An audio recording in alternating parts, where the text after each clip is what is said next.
नमस्कार, मैं doctor Nitin Goyal, spine surgeon Indus hospital, रीढ़ की हड्डी एवं नसों रोग विशेषज्ञ। आज जो हम बात कर रहे हैं, पेशेंट 32 साल की फीमेल थी, अलवर से आए थे। जो मोड ऑफ इंजरी थी इनके सिर पे एक भारी सामान गिर गया था। उसकी वजह से, भारी सामान गिरने की वजह से इनकी गर्दन की हड्डी में चोट आई थी। इससे उनकी एक हड्डी दूसरी हड्डी पे आके खिसक गई थी। पेशेंट की जो इंजरी हुई थी, हमारे पास आए थे, उससे 3 या 4 दिन पहले इनको चोट लगी थी। हमने इनका सेम डे ऑपरेट किया था। गर्दन में हमने आगे से ऑपरेट करके एक यहाँ पे प्लेट लगा के फिक्स किया था।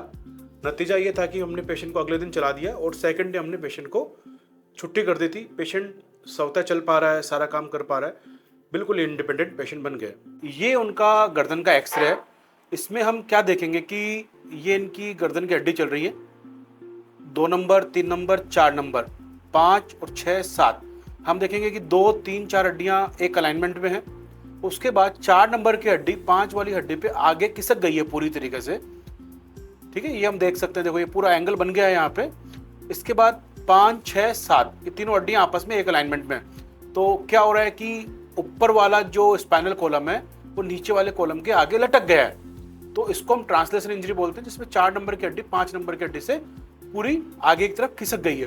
अब इस पेशेंट का हमने आगे से ऑपरेट किया, गर्दन में सामने की तरफ से ऑपरेट किया, और अब हम इनके पोस्ट ऑपरेटिव एक्सरे की बात करते हैं। तो अब ये रेणु देवी जी का ऑपरेशन के बाद का एक्सरे।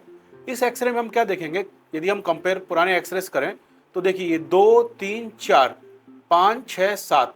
तो 4 नंबर की हड्डी को हमने वापस 5 नंबर की हड्डी पे सेम अलाइनमेंट में ले आए। ये देखिए, वापस सारी हड्डियां एक अलाइनमेंट में हैं और ये दोबारा अपनी पोजीशन से ना खिसके, इसके लिए हमने इस पे आगे एक प्लेट लगा के इसको फिक्स कर दिया है, जो कि टाइटेनियम की बनी प्लेट होती है।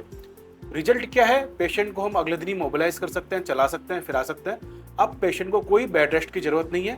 पेशेंट वापस से अपनी नॉर्मल जिंदगी जी सकता है। जो अभी डिस्कस करने वाला मुद्दा है वो ये है कि पेशेंट जब हमारे पास आया था तो ऑलरेडी 3 या 4 दिन हो गए थे। 3 या 4 दिन तक जो पेशेंट कर रहा था वो पहलवान के पास जाना, या जो कायरो प्रैक्टिशनर होते हैं इनके पास जाना, या हड्डी बिठाने वाले के पास जाना, या फिर पेशेंट में एक भ्रांति थी कि यदि हम गर्दन का ऑपरेट करवाएंगे तो कहीं ना कहीं हम जिंदगी भर बिस्तर से नहीं उठ पाएंगे।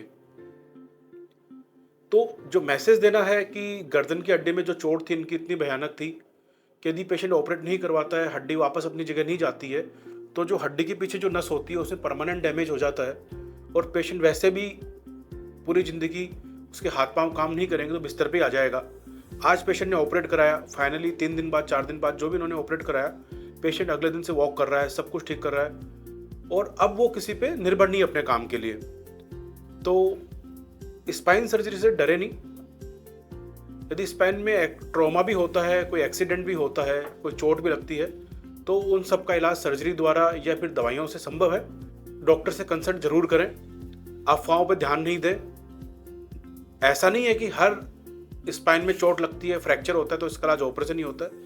काफ़ी ऐसे फ्रैक्चर होते हैं जिनको हम दवाइयों से, एक्सरसाइज से, बेल्ट से मैनेज कर सकते हैं, लेकिन जिनमें ज़रूरत होती है उसमें हमें टाइमली ऑपरेट करवा लेना चाहिए और इधर उधर की अफवाहों पर ध्यान ना दें। Thank you. नमस्कार जी, मेरा नाम राजेश कुमार मीणा है। ये जो पेशेंट है, जो इसका नाम रेणु देवी है, मैं इनका पति हूँ। 29 अगस्त की शाम को खेती का कार्य करते हुए इनके सिर पर क्या 30 से 35 किलो वज़न का बैग रखा हुआ था।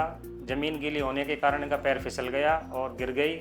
गिरने के उपरांत वो 30-35 किलो का बैग इनकी गर्दन के ऊपर ही गिर गया, जिसके कारण गर्दन में मोच आ गई, यानी कि रीढ़ की हड्डी खिसक के साइड में हो गई।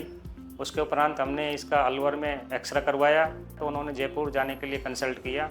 उसके उपरांत हम 1 तारीख को इंडस हॉस्पिटल में डॉक्टर नितिन गोयल जी के पास आकर मिले तो उन्होंने हमारे पेशेंट की जांच करवाई। उसके बाद में ऑपरेशन किया। ऑपरेशन सफलतापूर्वक हो गया। उसके बाद में हमारा मरीज ठीक है, अब चलने फिरने में सक्षम है जी।